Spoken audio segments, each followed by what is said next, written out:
आज शहर Bidar CMC office के सामने सीएमसी कर्मचारियों की तरफ से एक धरना दिया जा रहा है। ये धरना पूरे रियासत कर्नाटक के अंदर चल रहा है। सीएमसी कर्मचारियों की जानिब से इनका जो डिमांड है वो डिमांड काबिल कबूल है।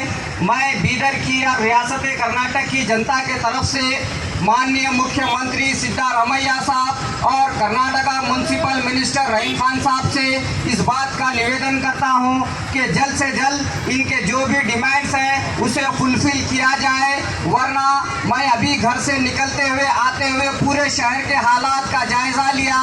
जहां जहां देखे वहां कचरे का अंबार भरा हुआ है और अगर ये धरना मुसलसल अगर 8 दिन तक रहेगा तो शहर के हालात बद से बदतर हो जाएंगे।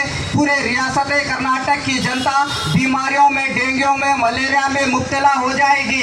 अगर रियासत कर्नाटक के मुख्यमंत्री और म्यूनसिपल मिनिस्टर रहीम खान अवाम की सलामती चाहते हैं, अवाम को खुशगवार माहौल देना चाहते हैं, अवाम को सेहतमंद देखना चाहते हैं, तो ये मजदूरों को, ये जो सीएमसी कर्मचारी बैठे हैं, इनका हक और अधिकार इन्हें जल्द से जल्द दे देना चाहिए।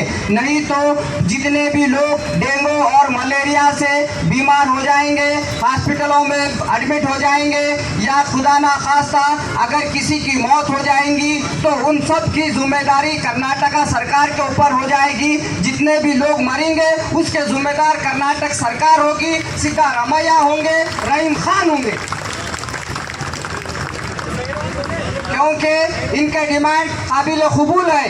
ये बेचारे 4 बजे रात से ड्रेनों में उतरते हैं, बड़े बड़े जो सुना ड्रेना होंगे, खंदका होंगे, उसकी सफाई का काम करते हैं। ये बेचारे शहर की गंदगी को साफ करते हैं ताकि अवाम सेहतमंद और खुशगवार जिंदगी जी सके। तो ये मेरा भी फरीज़ा है, मैं भी इसी कर्नाटक में रहता हूँ। मेरे बेघर मेरा परिवार एक अच्छी फिजा में सांस लेकर सेहतमंद जिंदगी जी रहा है, तो इनमें उसमें ये लोगों का सबसे बड़ा किरदार है, सबसे बड़ा हाथ है।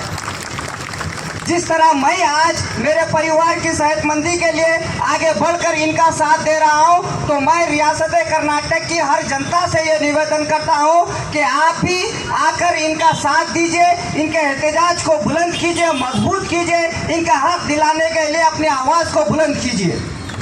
अगर आप इनको नज़रअंदाज करेंगे तो कोई भी घर में सुकून से जी नहीं सकेगा। किसी के ड्रेन साफ नहीं होंगी, रोडों पे गंदगी होंगी, कितना हम लोग डेली यूज़ करते हैं वो पूरा फजूल वेस्टेज रोडों पे होगा और उसकी गंदगी, मच्छर, कीड़े, कीटाणु इंसान की जो सुना ज़िंदगी को ख़राब कर देंगे। फिज़ा जब ख़राब हो जाएंगी तो इंसान की ज़िंदगी जो सुना ख़राब होते जाएगी। फिज़ा को अच्छी रखना है, तरोताज़ा रखना है, सेहतमंद जीना है, तो जल्द से जल्द इन कर्मचारियों का हम सब लोग साथ दें। इनका जो सुना इनके खांधे को खांधा लगाकर इनका हक और अधिकार दिलाने के वास्ते हम आगे बढ़े। ये सरकारें कहते हैं, मैंने देखा इनके जो सुना हर एहतजाज में साथ देता आ रहा हूँ। आज से 3 साल पहले जब रियासत कर्नाटक में बीजेपी की सरकार थी तो यहाँ पर ईश्वर खंड्रे, रहीम खान जब अपोजिशन में थे तो वो लोग आके बोले कि हमारी सरकार आएगी तो हम पहले इनको परमिट कर देंगे, इनका हक देंगे बोले।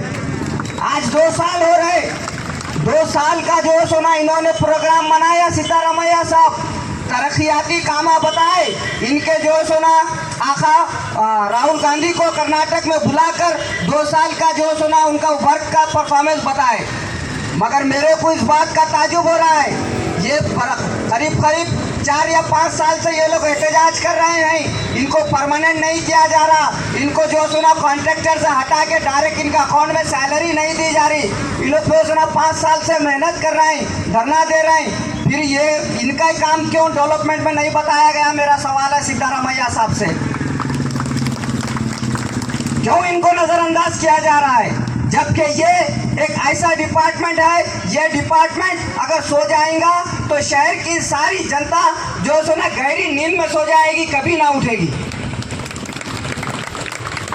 क्यों इनके साथ नाइंसाफी किया जा रहा है? ये मेरा सवाल है कर्नाटका सरकार से। तो ईश्वर खंड्रे साहब, आप बोले थे कि हम जब सरकार में आएंगे तो सबसे पहले हम ही तुम्हारों को परमिट करें, तो पहले अभी भी हम ही करेंगे बोले। मगर आप क्यों नहीं कर रहे, आके क्यों नहीं मिल रहे? करना चाहिए ना। बीजेपी सरकार रही जब आप आके जो सुना बोले, बहुत बोले हमारी सरकार है तो हम इनका हक देंगे, इनको परमिट करेंगे, बड़े बड़े बातें बोले। मगर अब कहाँ गए आपके बातें? ये मेरा सवाल है डिस्ट्रिक्ट इंचार्ज मिनिस्टर से। आप जब बोले थे 2 साल हो गए आपकी सरकार बन के, आप डिस्ट्रिक्ट इंचार्ज मिनिस्टर है, आप एक मजबूत पोजीशन में है सरकार में, मगर आप आवाज़ क्यों ना उठा रहे असेंबली के अंदर इनके परमिट के वास्ते? क्यों ये जो सुना भारत माता की संतान नहीं है? संविधान सबको इक्वलिटी देता है, तो संविधान के हिसाब से हर डिपार्टमेंट के लोगों को कानून का पूरा हक और अधिकार मिलता है, जो सुना इंश्योरेंस मिलता है, सब चीज़ मिलता है। फिर ये लोगों के साथ नाइंसाफी क्यों हो रही है, सौतेलापन क्यों हो रहा है?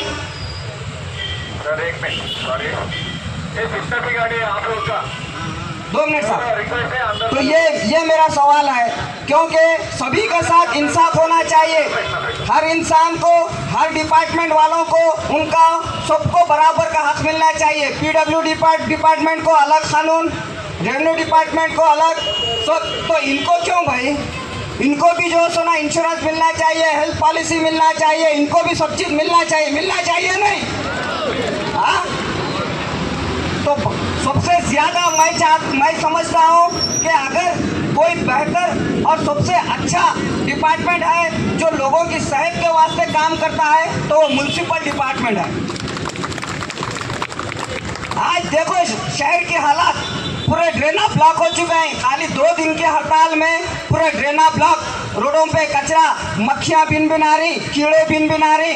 अगर वो पूरे कीड़े मक्खियाँ अगर ज़्यादा हो जाएंगे तो इंसान सड़क पे चलना मुश्किल हो जाएगा। हॉस्पिटल भर जाएंगे, हॉस्पिटलों में बेड नहीं रहेगा, लोग जो सुना बीमारियों में मुब्तला हो जाएंगे, डेंगू, मलेरिया, कई किस्म के बीमारियाँ पैदा हो जाएंगे। तो इन तमाम अवाम के दुश्वारियों का, मुश्किलों का, बीमारियों का खुदा ना खास्ता मौत हो जाएंगी तो उसका जिम्मेदार मैं सिद्धारमैया साहब को ठहराऊंगा, कर्नाटका म्यूनसिपल मिनिस्टर रहीम खान साहब को ठहराऊंगा। तुम्हारी नेग्लिजेंसी, तुम्हारी लापरवाही रियासत कर्नाटक की अवाम को बीमारियों और मुब्तलों में डाल रही है। जितना जल्द से जल्द हो सके इनके डिमांड्स को फुलफिल किया जाए, इनको काम पे लिया जाए, काम करने के लिए इनको आदेश दिया जाए और इनके जो भी डिमांड्स है उसको जल्द से जल्द फुलफिल करने की मैं रिक्वेस्ट करता हूँ। Thank you very much.